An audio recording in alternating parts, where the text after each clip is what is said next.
হরতাল জুলাইয়ের ১৯ তারিখ দেশ জুড়ে তৃতীয় দিনের মতো ইন্টারনেট বন্ধ ছিল। র্যাব, পুলিশ, বিজিবির গুলিতে ওই দিন নিহত হয় অন্তত ৬৬ জন। হেলিকপ্টার দিয়ে আন্দোলনকারীদের ওপর গুলি বর্ষণ শুরু হয়, যা চলতে থাকে ৫ আগস্টের আগ পর্যন্ত। এদিকে সরকারের তরফ থেকে ফের আলোচনায় ডাকলে তা প্রত্যাখ্যান করে ৯ দফা দাবি জানায় শিক্ষার্থীরা। ফ্যাসিবাদ বিরোধী ছাত্র নেতারা বলছেন ৯ দফার মধ্যেই নিহিত ছিল ১ দফার বীজ, যা সবার সঙ্গে আলোচনা করে ঘোষণা করা হয়।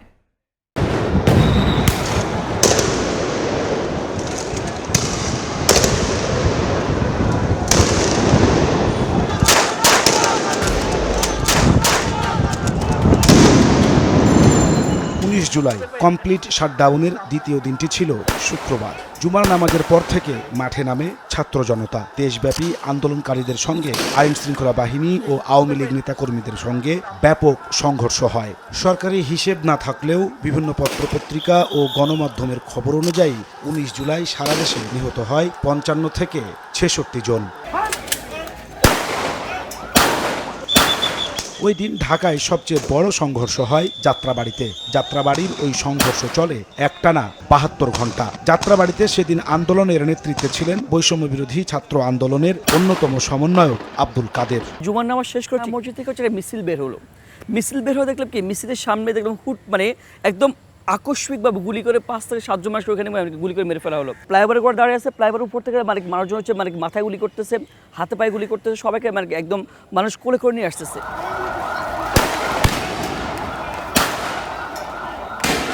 ওই দিন জাতীয় প্রেস ক্লাবের সামনে বিক্ষোভ পালন করে বিএনপি। সেখান থেকে গ্রেফতার হন দলটির সিনিয়র যুগ্ম মহাসচিব রুহুল কবির রিজভী।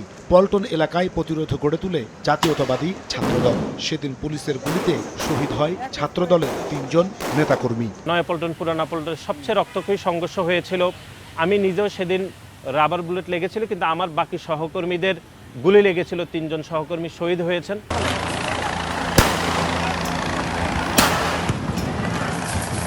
১৯ জুলাই আন্দোলন দমাতে ছাত্র জনতার ওপর প্রথমবারের মতো হেলিকপ্টার থেকে গুলি চালায় র্যাব। বসিলা ব্রিজ এলাকা পরিণত হয় যুদ্ধক্ষেত্রে। মোহাম্মদপুরের আবাসিক এলাকাতেও হেলিকপ্টার দিয়ে টিয়ার শেল নিক্ষেপ করা হয়। ৩ রাস্তার এখানে ব্যাপক গোলাগুলি হচ্ছে, সবাই ছত্রভঙ্গ হচ্ছে।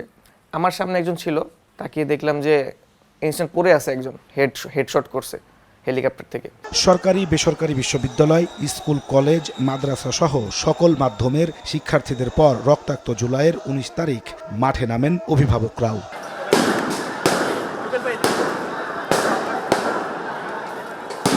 এমন প্রেক্ষাপটে ১৯ জুলাই সমন্বয়ক আব্দুল কাদের ছাত্র হত্যার দায় স্বীকার করে শেখ হাসিনাকে প্রকাশ্যে ক্ষমা চাওয়া, হত্যায় জড়িতদের বিচার নিশ্চিত করা, সরকারের কয়েকজন মন্ত্রীর পদত্যাগের দাবিতে ৯ দফা ঘোষণা করেন। ২ থেকে আড়াই ঘন্টা আলাপ আলোচনা করে বিভিন্ন বার্গেনের মধ্য দিয়ে কিন্তু ৯ দফায় প্রণীত হয়।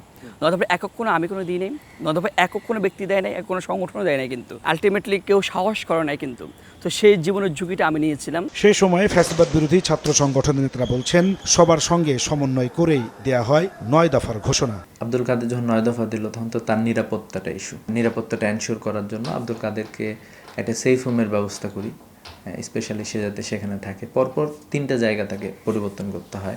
১৯ জুলাই মধ্যরাতে কেন্দ্রীয় সমন্বয়ক নাহিদ ইসলাম ও গণ অধিকার পরিষদ সভাপতি নুরুল হক নূরকে আটক করে পুলিশ। আন্দোলন রোধে ১৯ জুলাই ঢাকায় অনির্দিষ্ট কালের জন্য সভা সমাবেশ নিষিদ্ধের ঘোষণা দেয় ডিএমপি। আর রাত ১২টা থেকে কারফিউ জারি ও সেনা মোতায়েন করে সরকার। আন্দোলন দমাতে সরকারি দমন পীড়নে উদ্বেগ উৎকণ্ঠা বাড়তে থাকে সাধারণ মানুষের। ঠিক সেই সময়ই আশার আলো হয়ে আসে সমন্বয়কদের ঘোষণা করা ৯ দফা। বিশ্লেষকরা বলছেন সেই ৯ দফার মধ্যেই নিহিত ছিল ১ দফার বীজ। সেখান থেকে নতুনভাবে গতি পায় আন্দোলন, এগিয়ে যায় গণ অভ্যুত্থানের দিকে। নাজমুস সালেহী, সময় সংবাদ, ঢাকা।